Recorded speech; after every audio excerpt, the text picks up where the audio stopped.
So we're back for another speedrun game, and again we're going to play the move 1 e4, and this time we have a Smith Morra Gambit with the move pawn to d4, and our opponent has not captured the pawn, and in fact just played the move knight to c6. So we can capture this pawn, but then black will play the move queen to a5. So what we should do, since we don't want to transpose back into any sort of open Sicilian, is just to push the pawn to d5. We also gain a valuable tempo by attacking this knight. You want to always be careful of bringing out your pieces to squares where they're going to be attacked very, very easily, because this is just going to give your opponents free tempi when they attack your pieces, and they're just going to gain a lot of space. So again, we can attack this knight with the move pawn to f4, gaining some more space in the center. And this is also very, very unpleasant because black has to continually move this piece around. Now the piece is going to have to go to g6.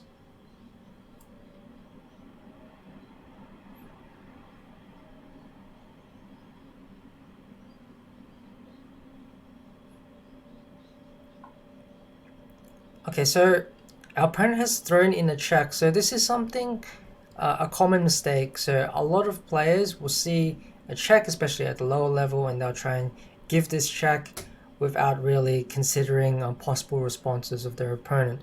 So in this position here, the knight is already being attacked. So we can respond to this check in a number of ways. The best way is just to block with our bishop, attacking the queen. And now there's two pieces on pre, and black is going to lose one of them. Instead, black should have just moved the knight, and that would have been perfectly fine. And this check would have only been useful if it was a greater threat than the threat of us taking the knight. But since the threat can be easily dealt with, then there's really no point in playing the check. So here we can just capture the knight. So the queen can capture on b2. But the rook is not trapped because we can just develop our knight to c3. And now not only do we defend our rook with the queen, but we are solid material up in this position. Also, perhaps it is black who's might get the queen trapped, because after the move rook to b1, the queen is very short on squares.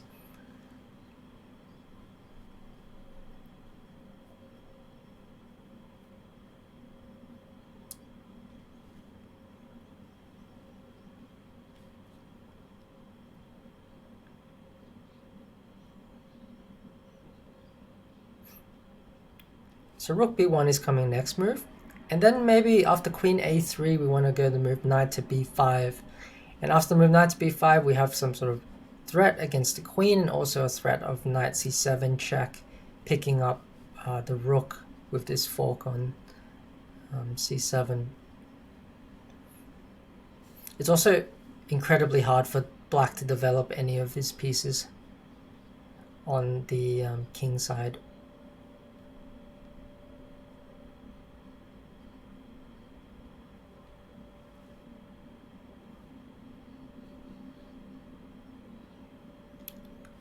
Okay, so in this position, we play the move rook to b1, attacking the queen. And after the move queen a3, we can play this move knight to b5.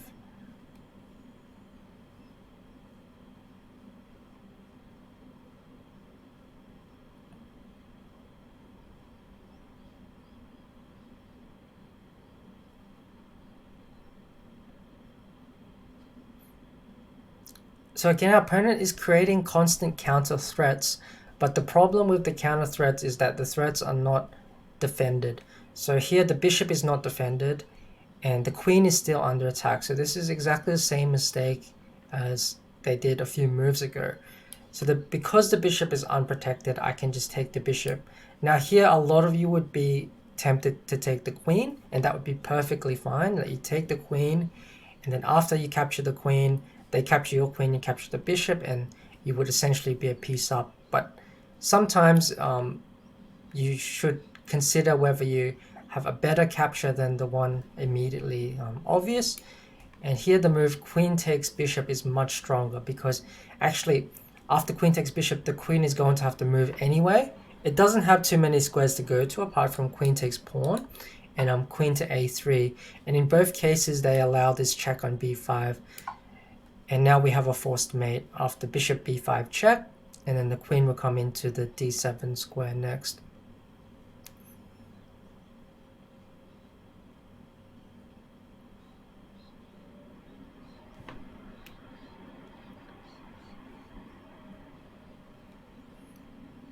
So this is unpreventable at this point. There's no way for black to block the check, and then we will just play queen d7 next. So let's just check the game review. So that was actually 100% game. I've never actually gotten 100% game before, even on my main account. Like, I think the best I ever got was 99.7. But I think this, because it's an 11 move game, and it's quite a short game, there's more chance of you getting a very high percentage. Anyway, let's take a look. Okay, so here after the move pawn to d4, knight c6 is incorrect. I mean, black should just take the pawn because we get a free tempo on the knight. But after the move pawn to f4 here, black should definitely move the knight to g6. Probably we play the move knight to f3, but black can develop his pieces here with the move pawn to d6. White has a very big pawn center, and this is a very comfortable position for white because we have a lot of space, but black is okay as well.